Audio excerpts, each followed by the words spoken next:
A very good morning to all of you. We'll start today's proceedings. I am Udit. I'm a student in the Mechanical Engineering Department, and I welcome every one of you to this very special edition of Reunion Day. Here to tell you why this day is so special, is our Dean of International and Alumni Relations, Professor Nagarajan.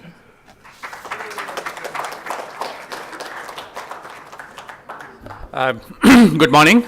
I hope that video put you all in a happy mood already to start the day. So welcome to our campus, and I hope you noticed how so much more beautiful it is now than it was even during your times and my times. I'm an 81 graduate from here, by the way. This is a special year for us. This is the first ever 50th reunion of a graduating batch from IIT Madras. And by the way, the 64 and 65 batches actually graduated together in 1964, so they are kind of celebrating it together. Do we have anybody from the 64? Please get up.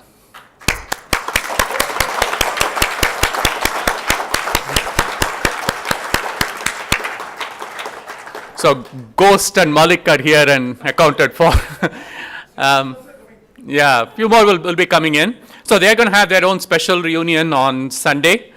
So if any of you want to interlope, you're welcome. Also, it's the Ruby reunion of the 1974 batch, and they're celebrating that in a special reunion tomorrow. Do we have anybody here from the 74? Please get up.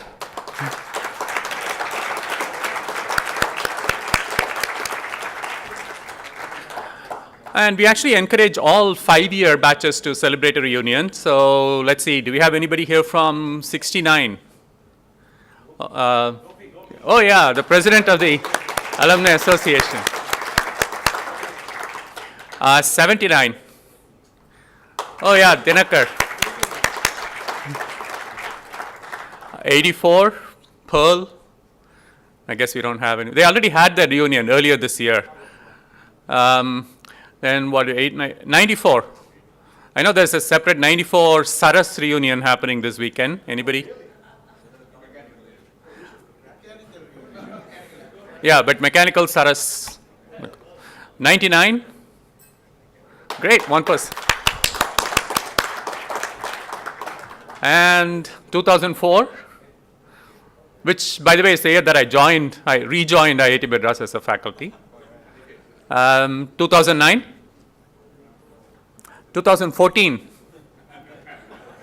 How about expected 2015 graduates?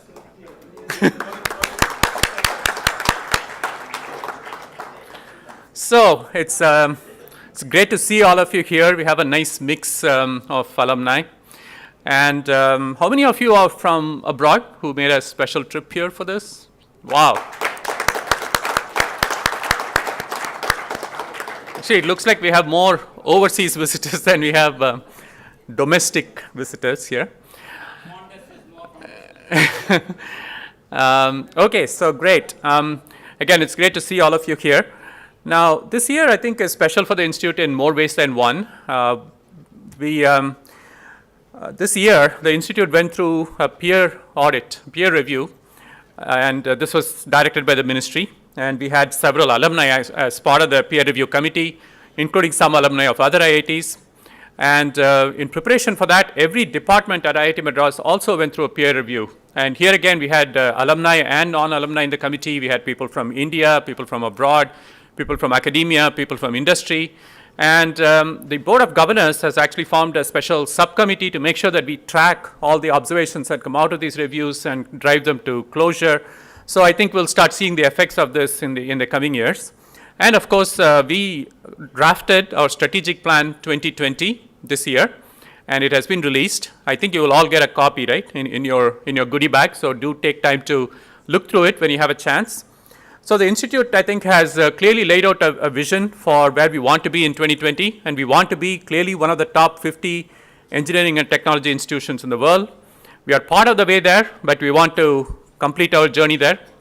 And we have also laid out how we want to do it. And we have a strategy that's very segmented. We know what we want to do in education and training.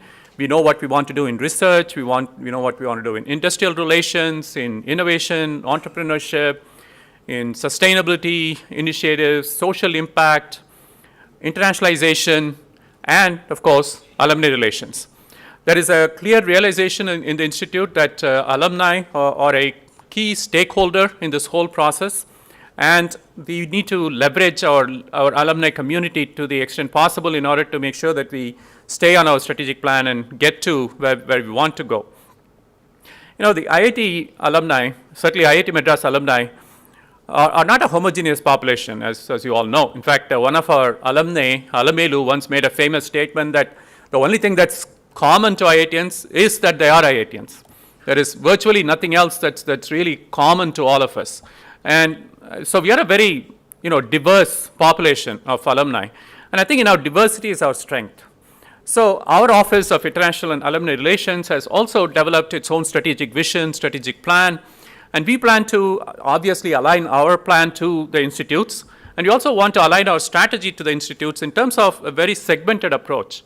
We realize that our alumni can support us and help us in many different ways, and we want to make sure that we approach them the right way so that we get the maximum benefit from them. And we also realize it's a two-way street. There are many ways in which we can benefit our alumni as well in terms of continuing their engagement with the technical profession or with the students or facilitating their interaction with various segments of society. So the way that we are approaching this is a strategy that says we have alumni who are in academia. Many of them are in leadership positions. Many of them are renowned faculty, leaders in their fields. So if you want to drive international relations, academic relationships, let us use our alumni as our key nuclei, as our entry points to initiate these relations, which can then be carried forward. And in fact, this strategy is working extremely well for us. This year, we have signed 5 joint doctorate programs with leading universities around the world. We have more than 40 universities with whom we are doing joint supervision of PhDs. We have at least 100 universities with whom we have active faculty and student exchange programs. And we have more than 200 institutions around the world with whom we have MOUs. So our international relations are really blossoming, and we think that we will soon be at a state where it becomes one of our strengths rather than being one of our weaknesses. Of course, alumni in industry can play a key role, again, in terms of facilitating that initial contact, initial entry point. And industry can work with us in many ways. We have Research Park, which many of you, I think some of you are staying, and I'm sure all of you will be visiting, and that's one of our interfaces to industry. We also have the office that's in this building, Industrial Consultancy and Sponsored Research, which handles all contracted projects with industry. Here again, we are finding that having an alumnus in the industry gives us a friend on the other side who can greatly help us in terms of moving forward. So we are looking to industry to sponsor projects, to engage our faculty in consultancy, but also increasingly we are looking to them to help us improve our research ecosystem. Help us by being able to recruit the best faculty possible, the best graduate students possible, by having the best facilities possible, so that our research truly becomes world-class. So there are ways in which industry can work with us beyond the narrow context of sponsoring projects. And that, again, we find that having an alumnus in the right place at the right time greatly helps us in terms of moving the dialogue along. Innovation and entrepreneurship, you will hear more about this morning, is huge right now on campus. In fact, right now, as many students are planning to start companies when they graduate as are planning to go abroad for higher studies. Clearly, way different from our times where 80% of us decided to go for graduate school in the US or wherever. So we need to make sure that we build an ecosystem on campus that helps our students become successful entrepreneurs if they do decide to do so. And here, alumni are playing such a huge role in terms of mentoring and counseling our students, in terms of setting up an infrastructure on campus that will help us, or help the students as well as faculty and young alumni become successful at whatever enterprise they're trying to create. And they're also providing funding. We have now set up a startup fund, which has been initially funded by alumni in Silicon Valley, but which we are now hoping to grow to a much larger corpus with contributions from others as well. Of course, sustainability, social impact. Our faculty have great ideas and concepts that are validated in laboratory. But the next step, taking it out to society, making sure that it has an impact on a large scale, Here we find that our alumni can again play a huge role in terms of making that happen. And we'll hear about some examples of that later today. And clearly, alumni in their individual capacity can do a lot, but alumni in their company capacity can also do a lot, particularly in terms of achieving scale in a short time frame. Internationalization, I talked about already. Alumni relations, I think that over the past few years, I feel that we have made tremendous strides in terms of reaching out to our alumni and creating a community of alumni and also creating a bond with the institute. We have regular communications. The Alumni Association has a monthly newsletter. In fact, I've been trying to post a weekly message on LinkedIn, and which seems to be reaching about 8,000 alumni or so. So how many of you are receiving these communications from IIT Madras? Actually, how many of you are not? Okay, I just want to know what cave you're living in.